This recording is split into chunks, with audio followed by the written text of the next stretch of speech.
Jagged Slave!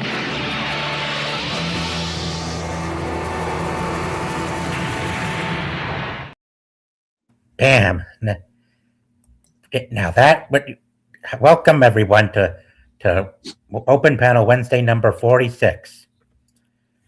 And tonight we have some special guests.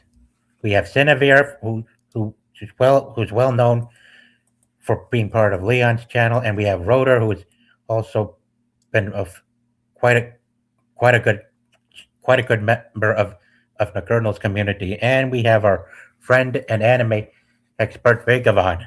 What's up, guys? Oh, good. Thanks for inviting us. Yeah, thank you so much. Yeah, appreciate it. Yep. And tonight, folks, we are going to cover season 1 of a classic anime that has been around for more than 30 years. Slayers, which features a young redhead sorceress named Lena, who travels with a fumbling blonde swordsman named Gowry, a cursed human golem hybrid named Zelgadis, and a strong head princess of Seru known as Amelia. They are quite the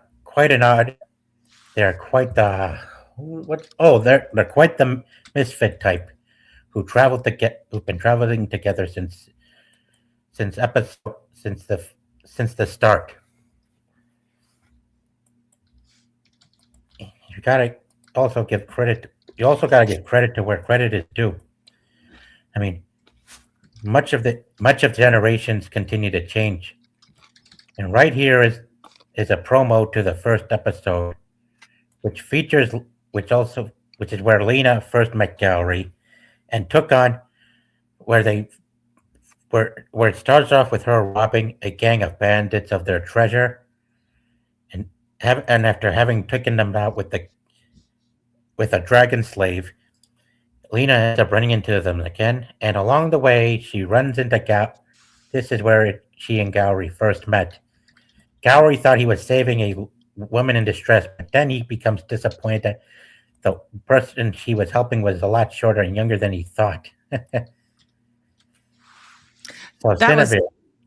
Yes. Go ahead. I was gonna say that was such a cute moment too, because like he came in so valiantly, and she didn't really want the help, and But she didn't even need the help either. Yeah, nor did she. You're absolutely right. But he was just like, you know what? This is my moment to flex. It's going to be a hot lady, and then it just, oh man, I loved it. This is such peak '90s stuff. I really miss anime like this.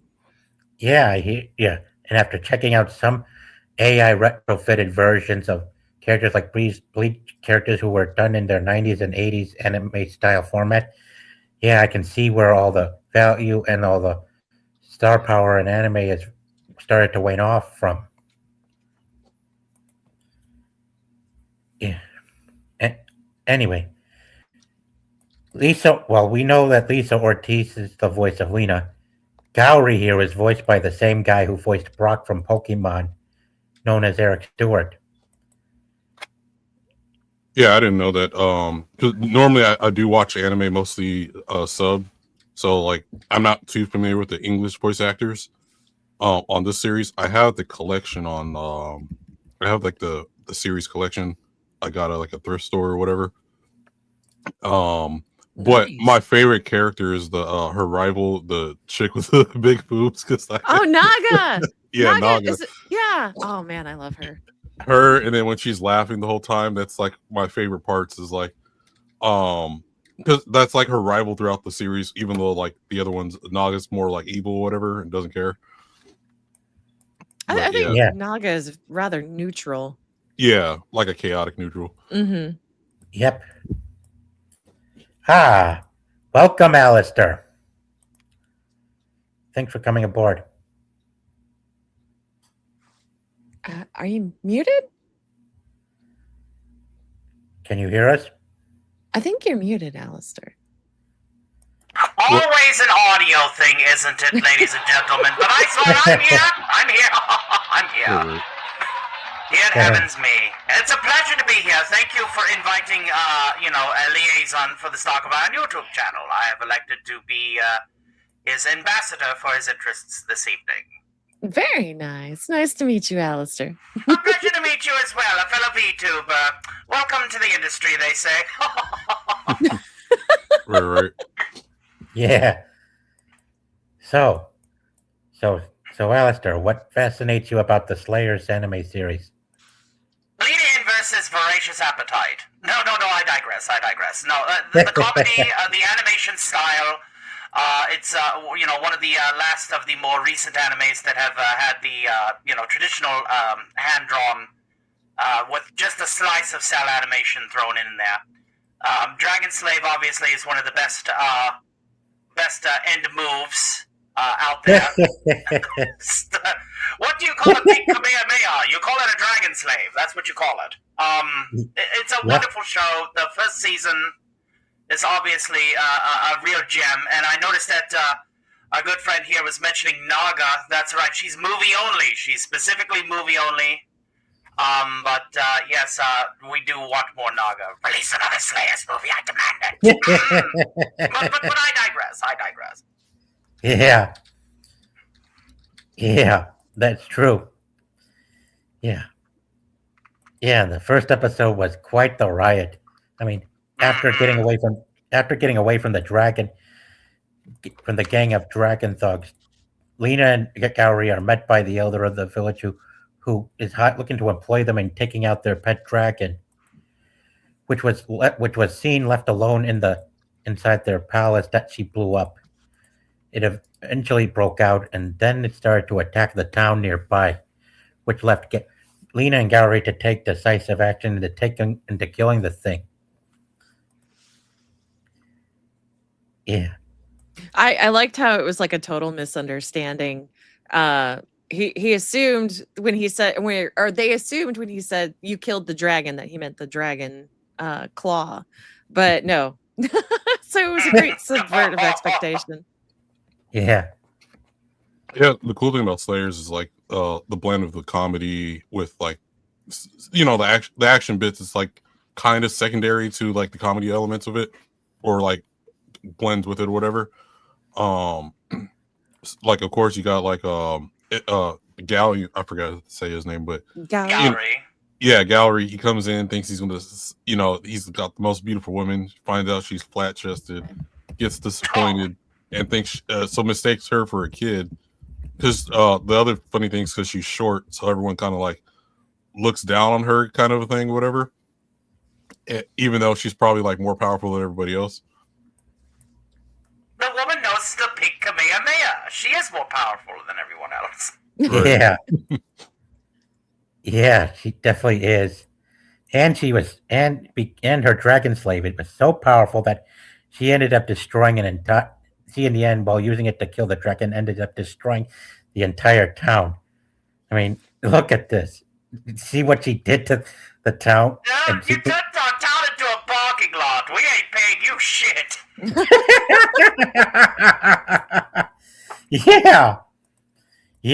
That's he sure did. And into a ghost town.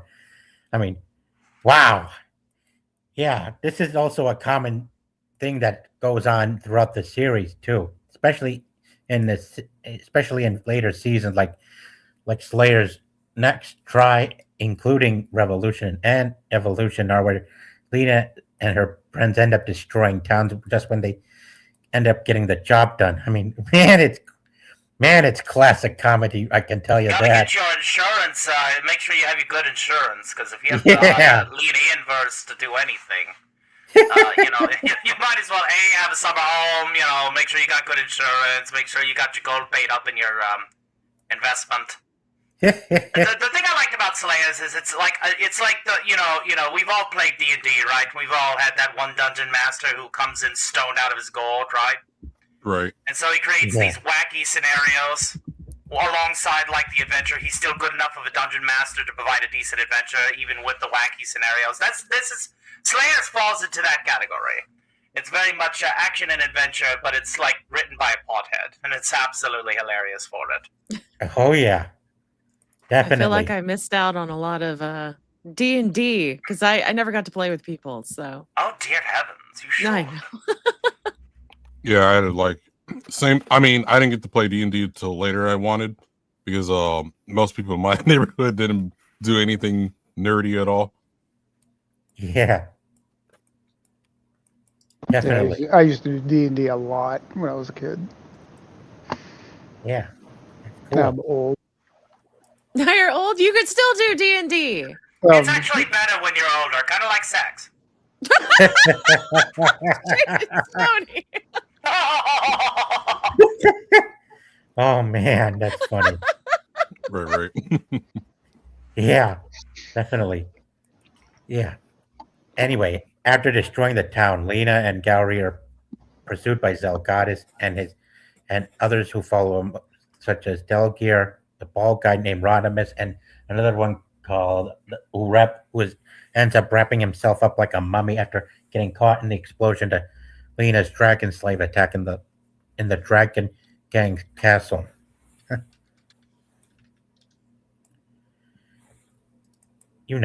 Episode 5. She was captured in episode 4, but ends up being held captive in episode 5. But while held captive, she sure enjoyed toying with Zelgadis and his associates, and especially when she ends up pranking the one who was wrapped like a mummy. Man, that is so Even classic. in captivity, she trolls you. Definitely. Successful at it. That's one of her traits. She's like Spider-Man, where she'll just run her cocksucker until you're too pissed off. Right. It's like, oh, that's a lovely smart aleck comment. You're already pissing me off. That's kind of the idea, because people when they're pissed off usually make tough decisions. Yeah. Oh yeah. Definitely. 4D chess, brains, and the DPS. She definitely was the DPS kind of build for sure. Yeah, Yeah. but she's like the lazy DPS. She has to feel like it. Yeah, she does. There's just moments where she just doesn't care. Right. Yep. Have Naga do it. Yeah. Right. Yeah, but they found She needs to practice. yeah, but they found someone that got her creeped out even more, or than not being embarrassed. Yeah, they brought one of their fish underlings in to creep her out into trying to surrender the location, and she ended up being humiliated and by this perverted fish creep guy. Yeah. Lo and behold, this fish guy actually had more work in a little series called Those Who Hunt Elves. He was one of the many pirates that got blown up by a certain tank before it was possessed by a cat. If you've not seen Those Who Hunt Elves, but you love Slayer, please give Those Who Hunt Elves a try. It's absolutely hilarious. You would love it. Nice. Yeah. Ah. Yeah. Came out around the same time, very similar animation style. It's a story of a traveling group of adventurers from our world. A Hollywood actor, a martial artist, and a high school girl with a gun fetish. And her uncle's repurposed T-83 Challenger 2 tank Yeah. that ended up running out of gasoline and then was possessed by the spirit of a kitten. So imagine this, mobile weapon of war capable of, leveling these medieval towns and hovels. It loses a few rounds, causes chaos, and goes, meow! Aw. Oh. Yeah. Yes, please consider Those Who Hunt Elves. I think you'd love it. Yeah. Yeah, thank you. Thank you for the Yeah. recommendation. Anyway, later on in episode 5, Zelgadis betrayed his comrades and decides to help Lena in favor of finding what he needs to cure himself back to human. And they encounter the fish creature, and he ends up helping Lena out and traps the fish inside this magic orb and fries him with fireball. More wizards need to learn Force Field if they're going to cast Fireball inside. I agree. Right. Absolutely.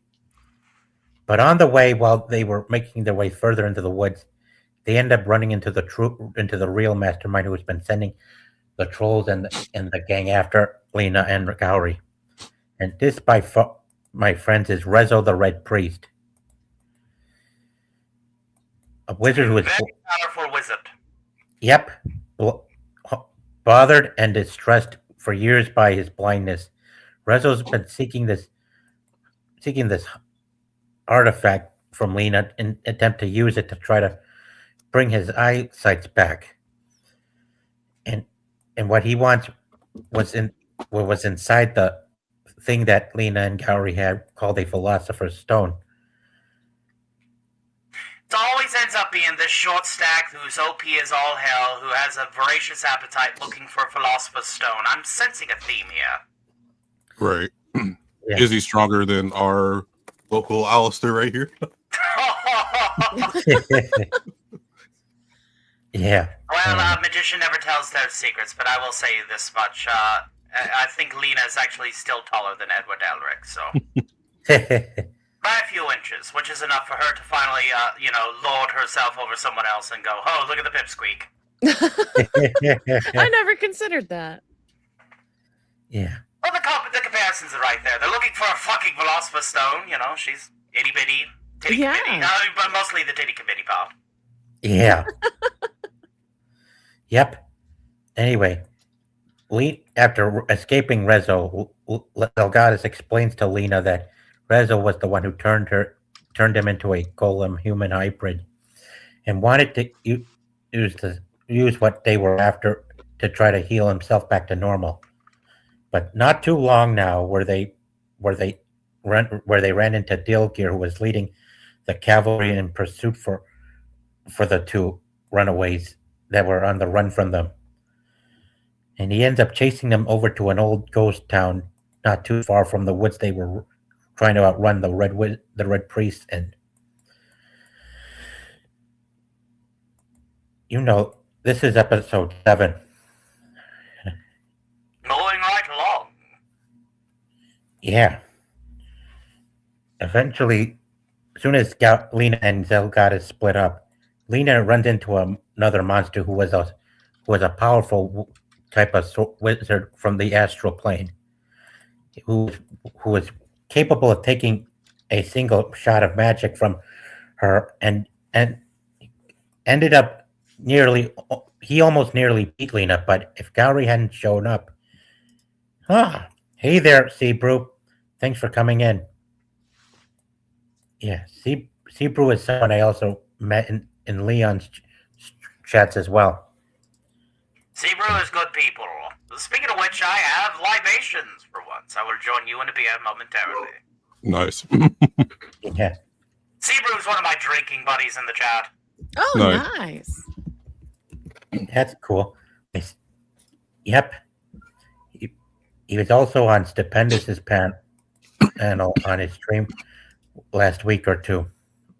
It's good to actually hear him once in a while. He's very rarely available due to the confines of his 9 to 5, but it's always a pleasure to see him, whether it's via text or via on the battle. Yep. For sure. I definitely have to join him on Enzo's stream one day. Well, Yeah. speaking of which, you'll see Enzo before we do. Mr. Stark says he will make his triumphant return, just as long as he can get his schedule figured Sure. out. Sure thing. Yeah. Yeah. Eventually, in this episode, number 7, Lena ends up regrouping with Gowry in the old ghost town. At first, they feel like they were no match for this monster that looks like an old wizard of evil. But Gowry Kind of was reminds able me to. of my lawyer. Yeah. I would say me before I trim down my beard. Oh my goodness. Yeah. But also, Gowry was able to defeat and destroy him with one thing that Lena did not expect him to hold in his possession. A sword of light. Absolutely. And let there be light. The sword of light. Yeah, it's a powerful weapon that can cut through almost anything. It was from a different Evil world. things hate it. Right. Did you not pay the power bill? Is every candle in your little cabin now gone out? Do you need to find the keys to your carriage? And be all, the solution is definitely a sword of light. Yeah. Yeah. Yep. Yes. After defeating him. Kitty. Oh yeah, Yeah. sorry. I got like 10 cats in my room right now. I want chicken. I want liver. Meow makes meow makes me liver. Yeah, Like- that cat has a strong purr because you can hear Yeah. it. The baby. Oh, you look at the beautiful one. We used to have cats too, but when we lost our place and had to move, we had to rehome the 7 that we had. It was unfortunate. Oh my. 7, you're lucky. I got more than 10. It was we called them the Hive for a reason. It got to the point to where they would start communicating telepathically, like they were so coordinated with one another. It was crazy. Right. Yeah, I Anyway, haven't had one since my past. anyway, lucky for Lena and Zelgadis, Rodimus and the mummy man turned on Delgir and they took him down before officially joining her until and then officially joined her team. But after that, they end up going to Rezo's tower. In episode 8, they go to Rezo's tower, which was located out in the desert and said to have been 1,000 years old. It's a lovely little piece of real estate. Doesn't have much resellability though. Right. I don't know. If you say it's from somebody really, really important from history, I think it would sell pretty easily. Yeah, but the fact that it's a desert venue kind of knocks off points. I'll give you Yeah. that. Yep. I mean, people live in Arizona. Yeah, that's also true. Yeah. Fair. Yeah. What Rizzo has in his possession here was what he was looking for. But inside that thing is precisely the Philosopher's Stone that he seeks to use to regain his eyesight. But unfortunately for Rezo, he had no idea of why he was born without sight up until he started using the spell to try to open the eyes wide open. And believe me, it was not what we thought was sealed in the tower, but inside his eyes himself. Shabranikdu. Yep, Shabranikdu. yep. The lord of all monsters of the monster race. Pure That is close carnal. to being an archdemon without being an archdemon. Yeah. Definitely. Shabranikdu was sealed inside Rezo's eyes for almost his whole life. And he's been hiding within various hosts throughout for millennia as well. Of course, he was offering Lena and the crew to join him, but they refused. And when the mummy man tried to blast him with the dragon slave, he absorbed it and sent it right back at him and Rodimus, wiping him out of existence. But lucky for Lena, she, Gauri, and Zelgadis managed to escape Shabranikdu and regrouped at a small village nearby. From there, before they could do anything, Lena wanted to brought everyone to a local restaurant to start feasting on food just to recover her The strength. fucking eating machine. Yeah, she is an eating machine. She's, I would like to see her get into, like, a hot dog eating contest with Goku and Saitama. I think that's what these two need to have. That's what has to happen. Don't forget Yeah. Kirby. Yeah, That's definitely right. needs to happen. Another Yeah. not so known big eater trope, Natsumi Sujimoto from You're Under Arrest, made by the same studios that brought you Oh My Goddess. But all of her energy from her food goes to her peak, basically Captain America level strength, even though she's a petite police woman. So very, very similar. The more you take in, the more you dish out. The big eater trope has been in anime for a long time. Right. Yeah. Yeah, indeed. Yeah. Yeah, but she's not the only one. Even Gauri likes to eat a lot as well. Anyway, after they finished eating, Shabranigdo started to make his move, spreading darkness throughout the entire land, and started commanding the trolls to start rampaging throughout every town and destroying everything in their path. Yeah. From what you see here are the three trolls coming across this, stalking and stumbling upon the waitress that serves Lena and her friends their food. Kitty! They demand attention and worship. Yeah, they always do. Anyway, Part of their charm. yeah, even Lena has charm, and especially her desire for attention as well, just like cats. She came into this waitress's defense, defending her against the trolls and saying that they were being rude, ignoring her for another person, and then takes them out with Fireball. Yeah, Outside, even. definitely. I'm not ever going to let that joke go. I hope you know that. You don't have to. Anyway, after saving the town, Shabranigdo shows up from out of the blue to confront Lena, Gowry, and Zelgadis in the woods, in the forest. He was very powerful, but that he almost had the entire game defeated. But luck changed.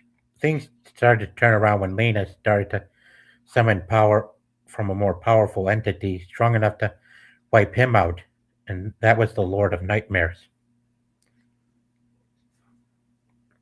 Well, the Lord of Nightmares can also be attributed to her serving a Salisbury steak, but we'll let her have her moment. Right. Yep. Yeah. Lord of Nightmares is the Lord of all creation, as the lore of the show states. Shabranigdo tried to overcome the attack, but it was thanks to Rezo for resisting him that the Bread Priest was able to give Lena an opening to pulverize Shabranigdo into oblivion with the Giga Slave. The most dangerous attack that, if misused, it would destroy everything non-stop and it'd be consumed into a black hole. Very deadly spell that you don't want to mess with. This, by default, ladies and gentlemen, for those of you who are in the Versus community, puts Lena Inverse into the Galaxy category of destructive capability because a black hole can eat an entire galaxy. Yeah. So Right. beware whenever you put this little itty bitty thing into your fighting brackets. Facts don't care about your feelings. Yeah. Yeah. Yep. And it kind of feels awkward that she would end up defeating the overarching antagonist of the series this early in just 10 episodes. Well, But- I guess because I think usually it's not like a normal like hero's journey. Like she starts off powerful, but the issue that she has throughout the series is that other people discount her because of her lack in size, right? And so she's kind of like the definition of big things in small packages. Dynamite, yes. Exactly. Sorry for my cat. Yeah. I love the sound of your children as they sing their songs. Yep. And after using the Giga Slave, Lena's hair turned white. It's kind of like it was sucking the youth or life out of her or something.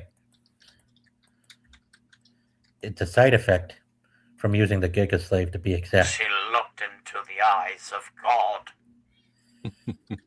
Yeah. Indeed.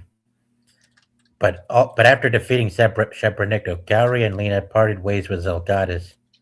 But not too long, come episode 11, they run into both Prince Philionel, his evil brother, Randy, and Prince Philionel's energetic daughter, known as Amelia,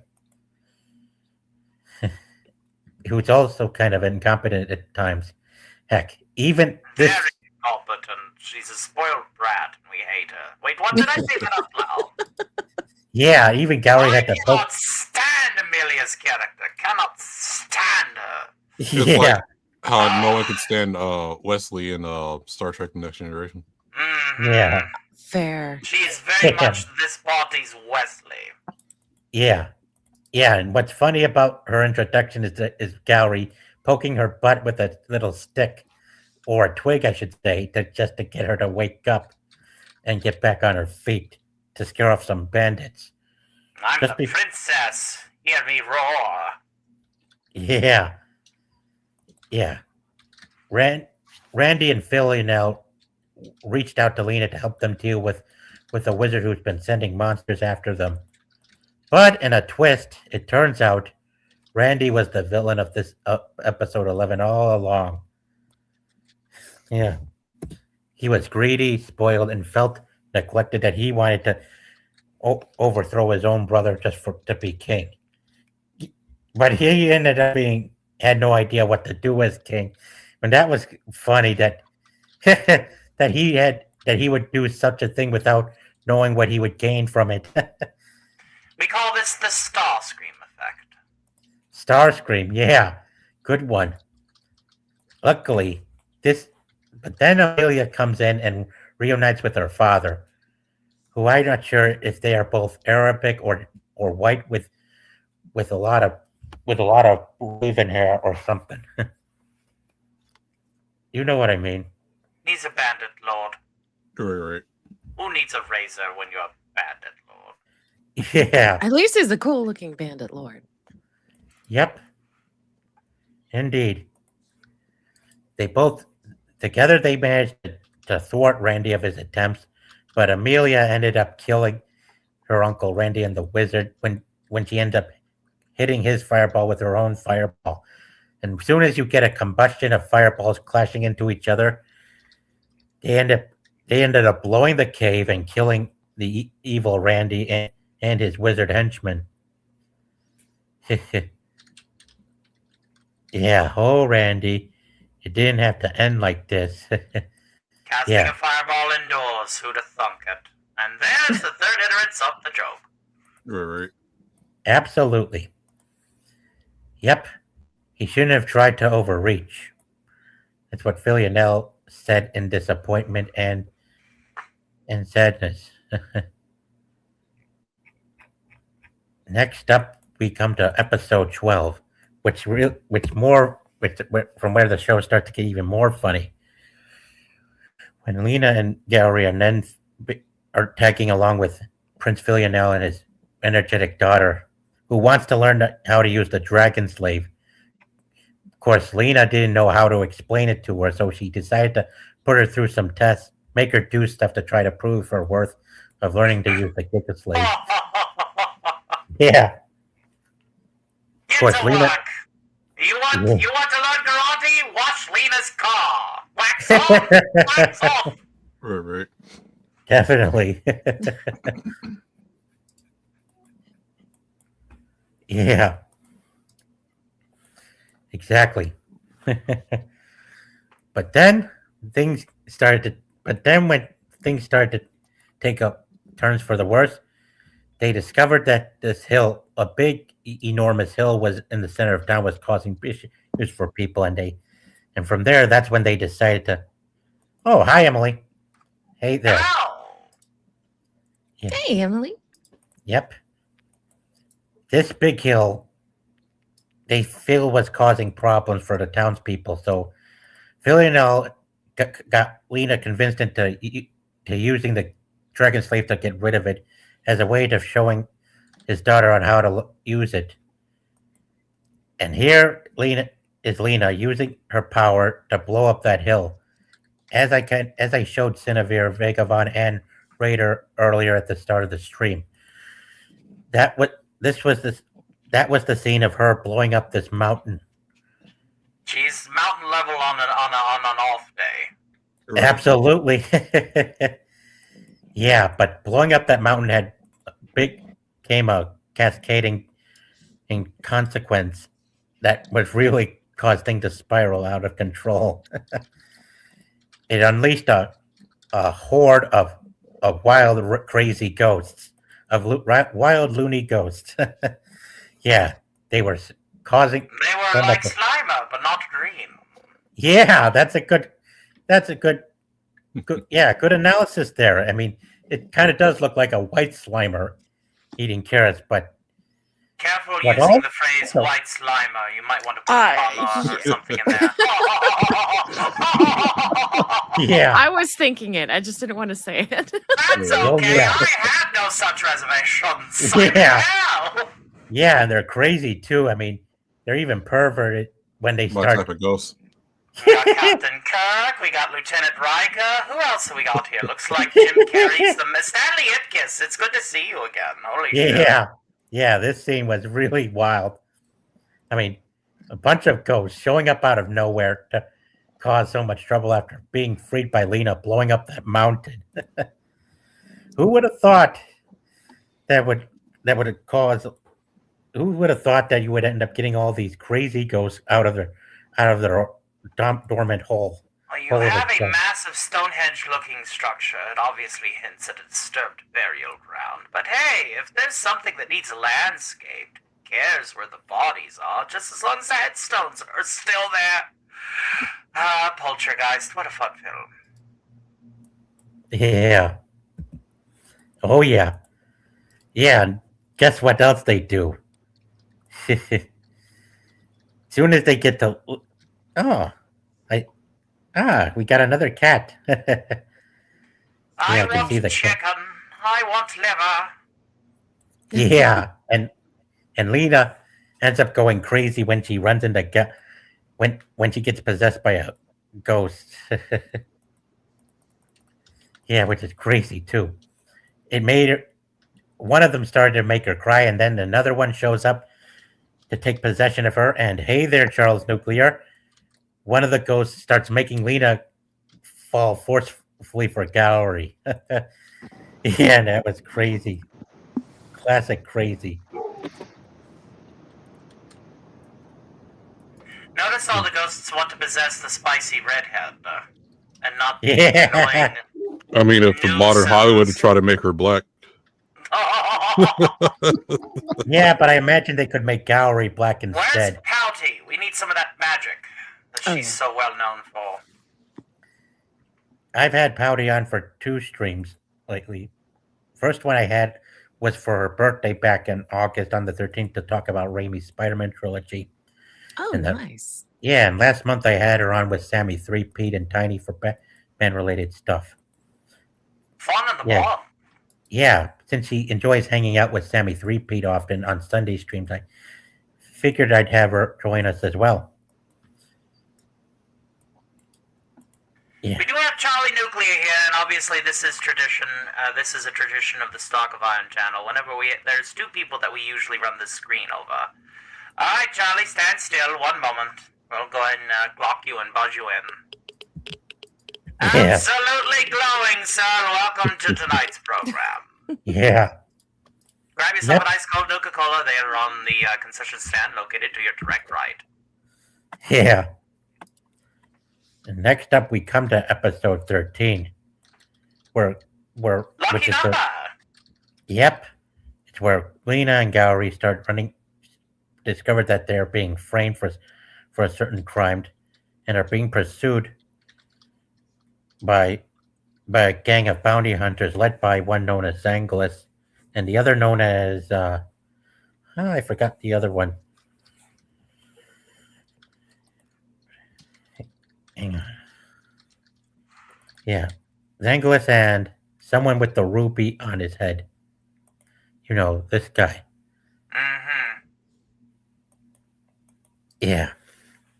Yeah, they've There been they are chasing him. fighting over the last piece of rations. Isn't that adorable? Yeah. Yeah, it's crazy. This is episode 14. But it's also a turning point where the studio started to make a big change in the card of who they have voicing each character. I mean, episode 13 was kind of, and 14 are the gap to where the studio decided to recast some of the voices of each of some of the characters.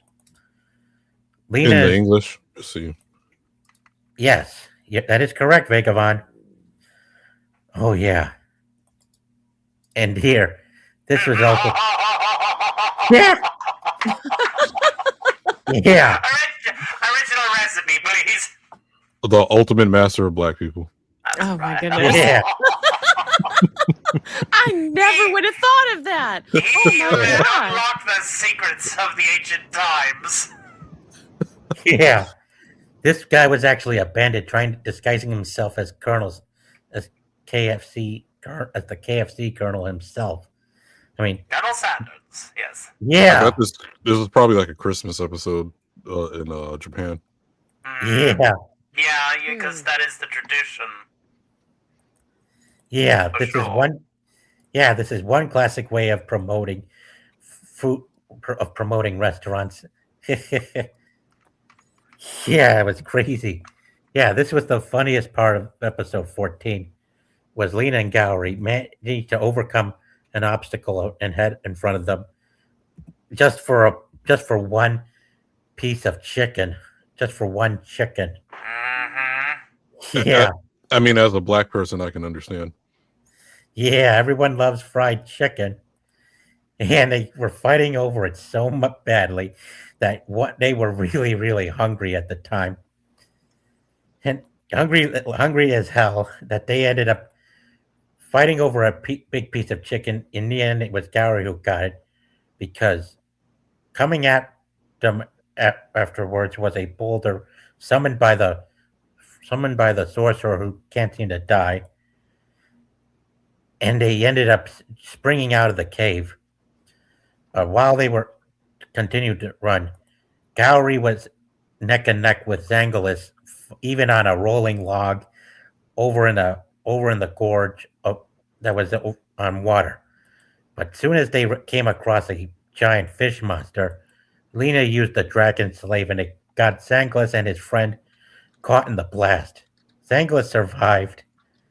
And man, he sure was left hanging for dear life and wouldn't stop pursuing Lena.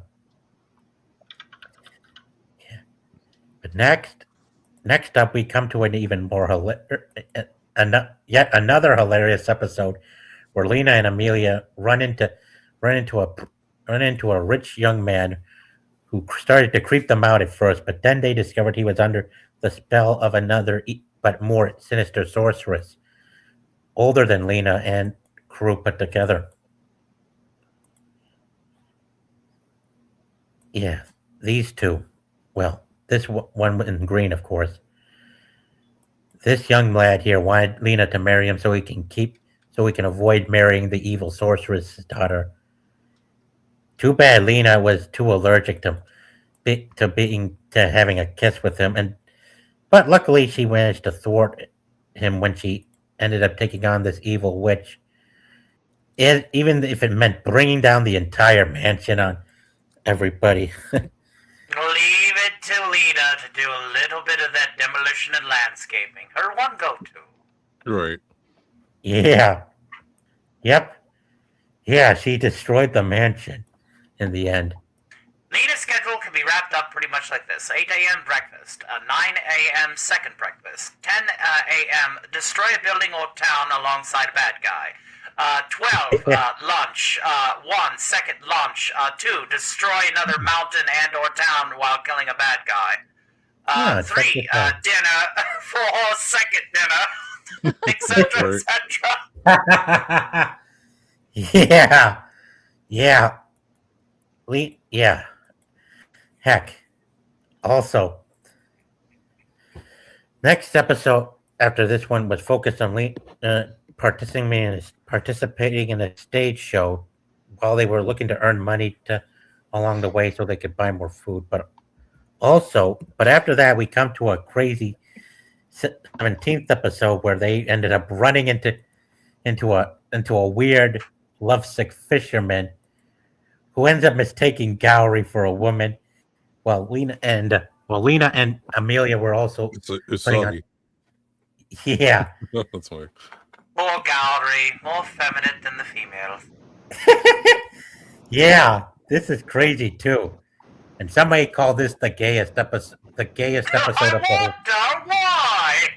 Yeah, because in the end, even after Gowrie's cover was blown, he still ended up chasing him like he was into him or something, like like a total nutcase. I mean, what was he on that made him so goddamn high? I mean, this guy.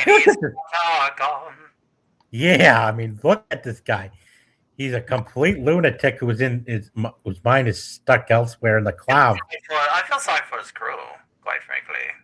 Yeah, they needed help getting rid of a fish monster. He must be paying a lot of fucking money for them to tolerate his buffoonery. Yeah, yeah, definitely. One hell gold lot of piece money. at least a day. Yep. Then we come to episode 18, where Lena and her crew made it to their destination of Saigon, Cyrune, or Not to be Sai- confused with Saigon, a place where there has been a lot of armed conflict, or Oh, Crossing, yeah. say, where there has been no war to begin with. Right. Yeah. There in this episode, Lena and her crew run into an old acquaintance of Gallery who seems to be a love interest of his, a girlfriend, if you were, named Sylvielle. She's quite pretty. I miss the days where everybody drew like the reflective lines in the hairstyles of the characters, like that line of like light, bright reflectivity. Yes. Yeah. Such a wonderful style. It was more simplistic. Yep. Yeah. And a lot of emotion, too. Oh, for sure. For sure. I think most Japanese animes have a lot more emotion than American cartoons. That's because American cartoons stopped trying. Mm. Yeah, well, but I would. You gotta remember, after 2012, there was a big drop off. The last bastion of good Western animation by a little ditty called, it's Gravity Falls. That's the name. Never After seen that one. Oh, Lord, you need to. Gravity Falls was fantastic.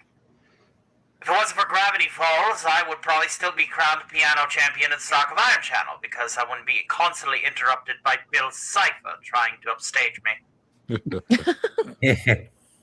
Anyway, in this episode, Lena and her crew discover the person responsible for putting up the bounty on hers and Gary's heads, and it's one of Rezos' closest associates, known as Eris. He's One of his, teaching her how to read Braille. How considerate. Right. yeah, Well, Eris can put a spell and put a bounty on me if she likes. yeah.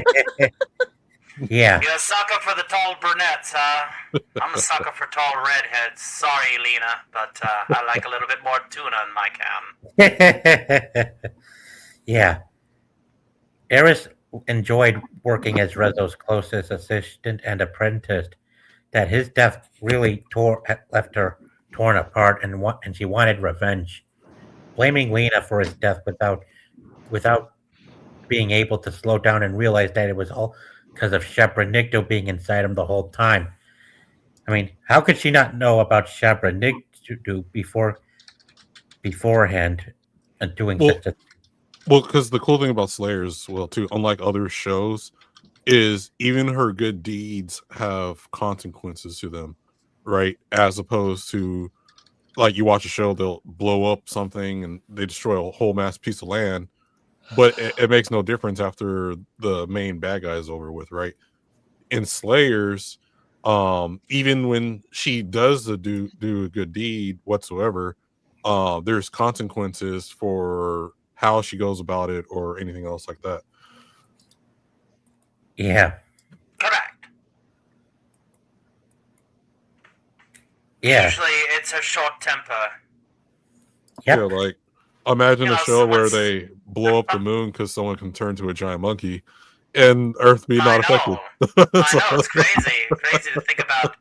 Imagine somebody calling Lena Inverse flat-chested and then she blows up the moon because she misses her target due to her being so enraged, and I don't know. The port town's fishing markets have never been better. Yeah, I agree. Yeah. Yeah, Lena and her crew were overpowered when they discovered that the sorcerer they'd been tagging along with Nicholas was just a copy. But who would come to their rescue but Zelgadis, who is now since this episode voiced by Itachi voice actor Crispin Freeman, who I've known since listening to his voice as Electro from Spectacular Spider-Man. Yeah, and it really interested me too that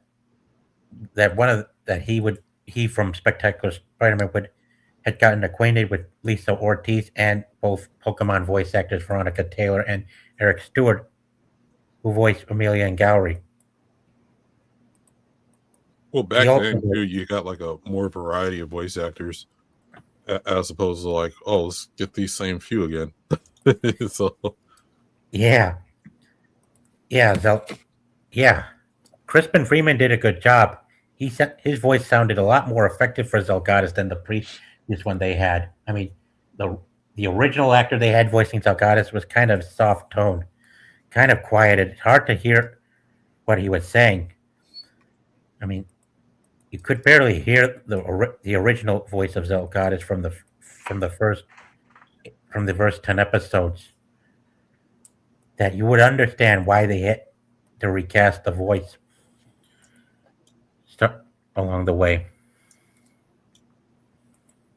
I mean, it is important to get the right voice for the characters.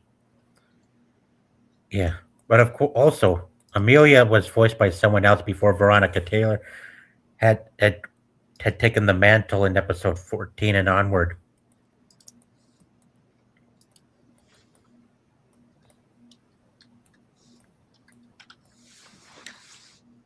To add to any of that, I only know his Japanese voice actor. I'm a huge fan. Hikaru Midorikawa. Like, he voiced Tamahome in Fushigi Yugi, and that is my boy. He's on my wall right now. Awesome. I have a small shrine. Nice. Before we get to the next episode, I just want to make a small point of note. See, Bruce said Pouty's boyfriend as well as him and Leon, but of course, we all know that Leon is Pouty's girlfriend, not the other way around. Really? Really? Well, you should see the kind of person he is when he's rocking that red dress. I could have swore him and Jessica Rabbit were in the same room. That was a bustier, I believe. Yeah. He needs to sing "Why Don't You Fly Right" like some other men do. Yeah. Just saying. Yeah, but don't Pouty and Leon live in different states and very far No, from I'm facetious. I'm being comedic. Anyway, here's the 19th episode where Lena and her crew start getting into learning about cloning and making copies of oneself. Yeah, this one's just as hilarious, just like other episodes. That after, yeah, look at this. Listen here, you crazy bitch! I brought you into this world. I'll take you right back out of it. Right. Yeah. This was a result from messing with the machine that creates the copies. That they didn't give the copy enough time to grow inside. That they ended up rushing the growing process, and this is precisely what you get out of it. A tiny miniature Lena, as well as a tiny miniature Gowry. Yes, and they both have bigger mouths than their originals. They sure do. Yeah. See, I would have been the kind of person that would have been like, okay, if you keep on, it's the garbage disposal with you. I'm not kidding. Yeah. Oh yeah. Absolutely. Never argue with somebody big enough to pick you up in one hand, because Jack and the Beanstalk will teach you anything about that. Right. Yeah. But the episode doesn't end well for everybody. And I mean, it's one that ended up being one of the darkest of them all. Because of one thing that happened at the very end. The whole Cyrag. Yeah. Cyrag was destroyed. Yeah. The city of Cyrag was destroyed by the copy Rezo. I mean, you could always drop a enormous colony on shockwave. Australia. I hear that's still pretty Yeah. much free real estate, seeing that this is the Middle Ages.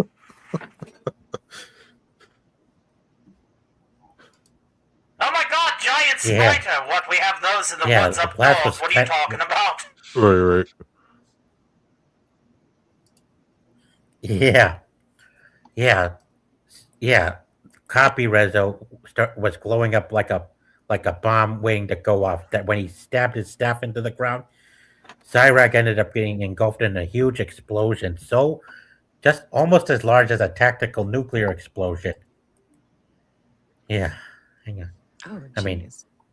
Yeah, I know. Really, really cruel too. Yeah. I don't want to set Cyrac on fire. Oh wait, I do. All right. Yeah. Hang on. Yeah, but that is what he did. And for no reason other than just to prove a point or something. Yeah. Fear This is my him. power. Nothing says fear my power than a bunch of collateral damage. Right. Yeah. And this is him having destroyed Cyrag. Not to And be, confused with the birth of Akira for the second time. Right. Oh. I was about to say Shyrock from Chicago. Might be doing everyone a favor. Yeah. Oh, it just looks exactly like the South Side. Holy shit! Yep. Uh, Indeed.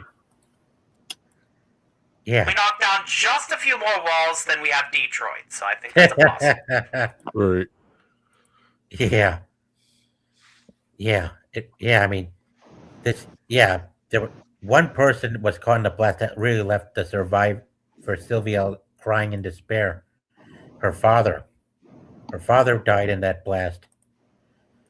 And it left her heartbroken up until Gary was able to cheer her up later on. But after that, they ran into Zanglis and his crew again. And Selgadis had to save Lena from another fishman who was overpowering her inside the ruins of the city. There's one thing that Lena hates. It's walking, talking fishermen. Yep. Can you blame The her? hornier, the better! Yeah. Definitely. I wonder what the mangaka's favorite fish is. Yeah. Lucky for her, Zelgadis was there to rescue her with his duty of repelling the fishmen with his sword by slicing it in half this time. Mm-hmm. Yep. The fish control. Someone call in fish control. Flying fish control. Yeah. Did somebody order Captain D's unsheathed blade? Yeah, that Now too. have the seafood feast. Not if Long John Silver's can handle it. No, it's way. Yeah. Captain D's is superior to Long John Silver's in every way. Oh, I know. I just I think the Long Johns in my area it's been shut down forever. So there's I wonder why. It's whatever the chicken tastes like fish and the fish tastes like chicken. You're like, what the hell is this? right. But there was It's Captain because D's they- around the yeah. corner too. No.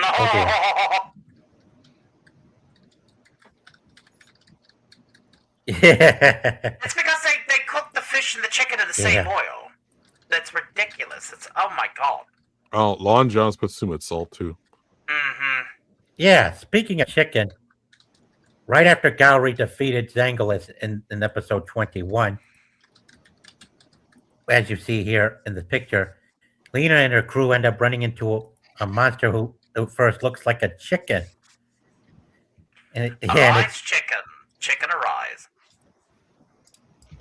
yeah. Yep. You got it. Yep. This is the guy. It's Yeah. the one guy from Mighty Max, the chicken guy order. Mighty Max. Yeah. Because boys needed a Polly Pocket too. I had a bunch of them, but Yeah, definitely. Yeah, but that chicken didn't stay that small for long because later on, as this episode progressed, not too long now did he stumble upon a mask that restored him to his regular size, and which he refers to as his true form, which is quite mean and scary. Yeah, this is the chicken, its true form. Now, I know that when it comes to KFC and their policies and how they, juice up their chickens with the proteins, you can't argue the results. I mean, look at that specimen. Right. I mean, right Yeah, there. tall specimen. That is at the very least 8 24-piece buckets worth of chicken, and I swear that's good value. Good value Yeah. right there. Yeah, but it's a shame they didn't bring him. Shame they did not fry him and put him in a bucket. Instead, they took him out with what they were looking for inside the temple. This was a powerful stone that Eris and the copy Rezo were seeking out. Yeah, it was a tablet that was separated to prevent the resurrection of an evil monster known as Xanafer. Yeah. Yeah. Yeah. See, Lena's like, you know what? I'm tired of using my pink Kamehameha. Let's just use the Power Stone that Thanos is looking for. Right. Yeah. Yeah. Episode 23. Yeah. Eris remembered going with Rezo straight to where he was keeping all of his stuff and magic spells and things. Yeah. After a brief skirmish with Eris, she ends up freeing Xanafer and transfers him into the copy Rezo where she thought to have him destroy things. But then in the end, the copy Rezo ended up turning against Eris and started killing her. Man. And erased her without leaving a trace behind. Yeah. She got stabbed right in the back, shot in the back to death. And she ended up being vaporized by the copy Rezo, who had fully merged with Xanafer.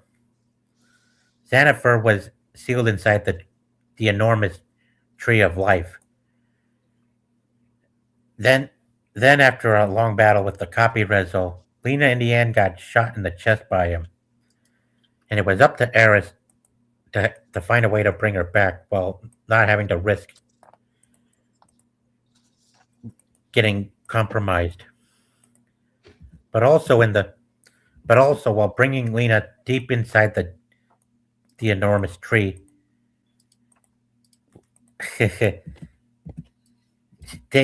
she ends up discovering a holy sword that she had brought straight to the thing, that she brought and left inside without realizing it. Yeah, this holy sword was what they needed to defeat the copy Rezo, the Xanafer-infused copy Rezo. See this sword? Yep. Ooh. They call it the blessed blade. Yeah. Forward and to the point. I could appreciate it. Right.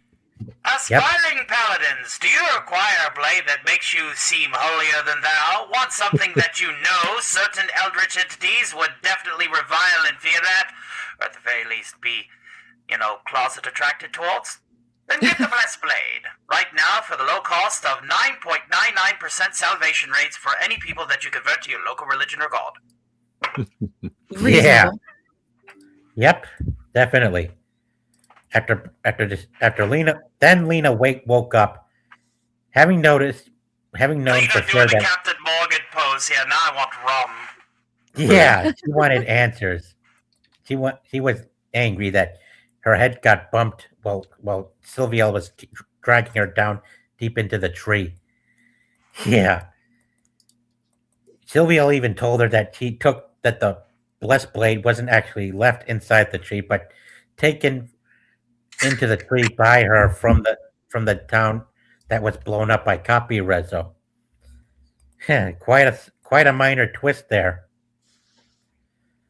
This is episode 25. Now we Back when come to the seasons season. ran long, Yeah. was it just 12 episodes of this or 8 episodes of that? When people had this thing called a budget. Yeah, Or they were efficient with their budget. Mm-hmm. yeah, yeah. Before coming out with the Blessed Blade, Gowri, Amelia, and Zelgadis were fighting Copy Rezo on their own to keep him from going into the tree, even though he was afraid to go in it with Xanafer inside.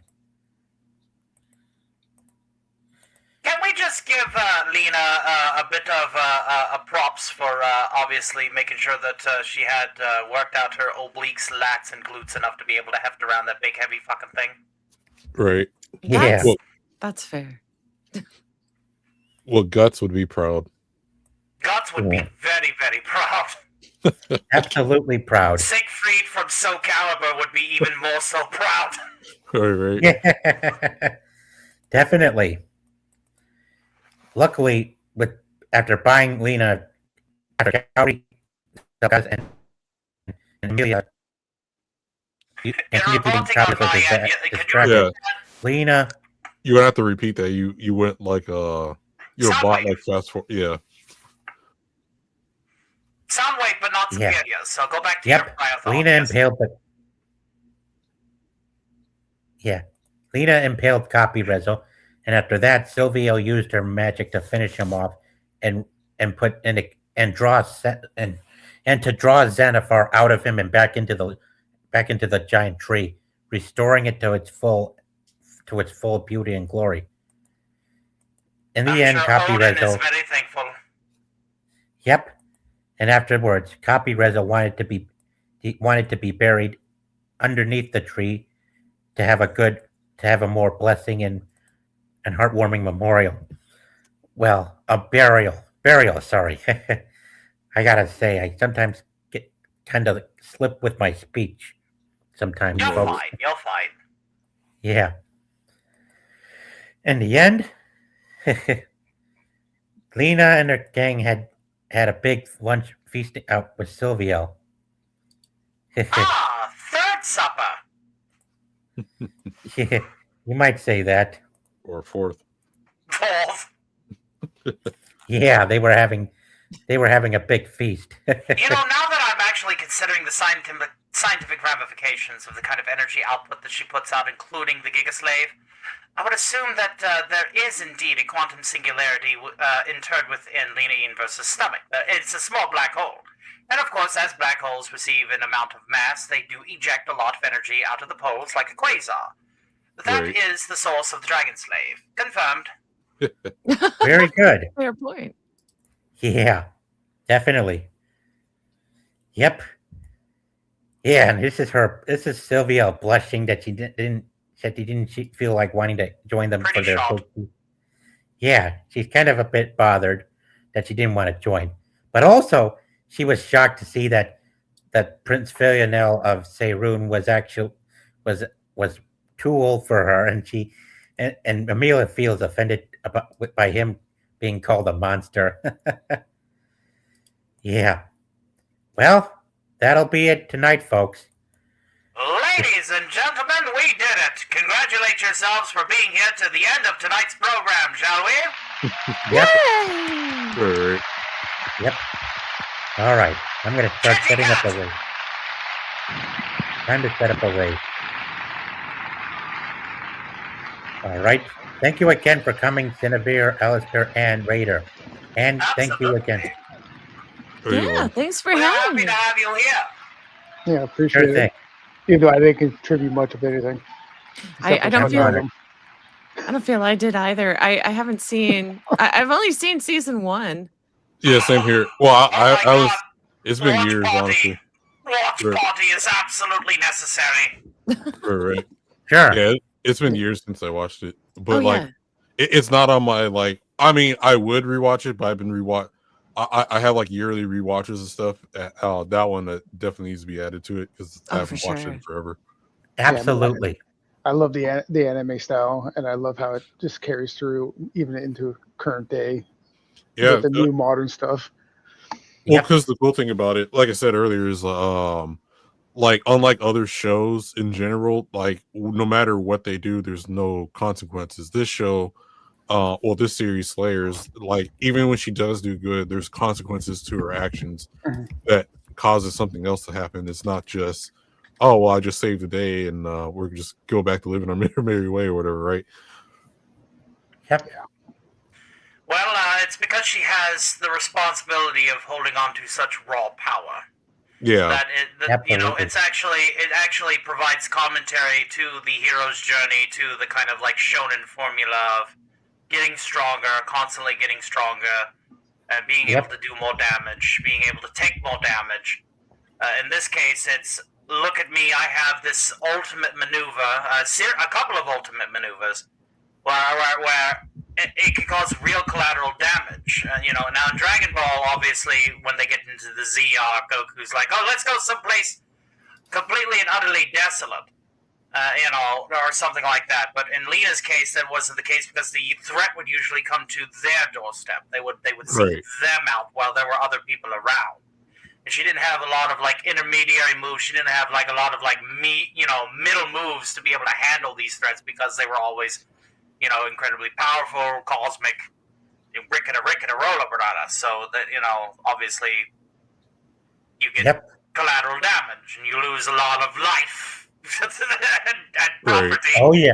Definitely. So, Yep. well, thank you for sharing our little link. Are we doing plugs now, or how do you usually do this? Well, as usual, we promote other people's, much like DualShock and other channels, we promote others Mhm. in the chat, other links to other people's channels in the stream. Does that mean that I should do my advertisement? Sure, go ahead. Oh, wait. Are you tired of the same old humdrum day-to-day useful discussions that usually happen about people bitching about things that are absolutely boring, like Disney, Paramount, or Doctor Who? Do you want a variety show that will provide you parody dear. songs, character impersonations, and much more entertainment? Please consider the Stock of Iron YouTube channel for all of your local needs. Tomorrow will be Stock's Thursday Matinee. Who will ever show up will be based upon you, the viewer. That's right, ladies and gentlemen, because we are a full-time entertainer, musician, impersonator, and much, much more, please consider supporting the Stock of Iron YouTube channel by joining our Patreon, donating via Ko-Fi or PayPal, Super Chat, Mega Chat, or Member Chat Proviso, ladies and gentlemen. And as always, please consider also subscribing to the monthly assembly of wonderful channels here, including Cinemir, great gamer, fellow VTuber, great friend, and much, much more. If you have any other questions, please consider following the Stock of Iron X profile and Facebook profiles located proviso within our link tree. And thank you once again for tuning in to Lieutenant Garantidus. Congratulations on your promotion, Lieutenant Garantidus Slayer Stream. We hope to be back for season 2. Thank you. And we'll need to prepare for it too. Right. Yeah, thanks A again. radio personality, it's part of the charm. Yep, Nice. same time as tonight's And stream don't does. worry, you're not going to get copyright claimed on this song. This is free to use. Thank you. Most welcome. Well, take care, guys. Have All a right, good take care. night. Have a good one, Thank you. cuties. Yeah, appreciate it. Take care, Thank you all. everyone. Ending stream now.